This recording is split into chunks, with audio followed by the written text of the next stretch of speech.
এই প্যাকেটিং শেষ, দেখাইতেছি। হ্যাঁ, ভিতরে কি আছে?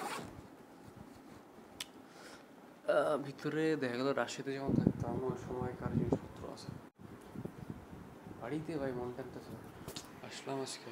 বাড়িতে যাইতে ইচ্ছে করতেছে আবার। আজকে হইতেছে 15 তারিখ, ঈদুল আজহা হইতেছে জুন মাসের 17 তারিখ। 30 তারিখ থেকে আমার পরীক্ষা। তাহলে যদি এরকম হয় তাহলে আমার মোট আছে 52 দিনের মতো, কেন প্রায় 50 দিন এরকম, মানে বাড়িতে যাওয়ার 50 দিন কাটাইতে পারলে আমি চলে যাবো বাড়ি। চলে যাবো 50 দিন, আর যাবো ব্যাপার নাই। 50 দিন যাওয়া এটা মানে না, এগুলো আমার কাছে মনে হয় সেদিনই গেলাম, আজকে গেলাম। সময় ভাই তো ফাস্ট যাইতেছে। হ্যাঁ, মানে আর ভাই ভাই বাপ মার দিকে তাকাইলে কেমন হয়।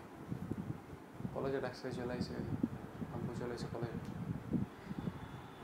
এরপরে কি হলো ভাই, বাপ মা সারা জীবন অচল। বাপ মা সারা জীবন অচল রে ভাই।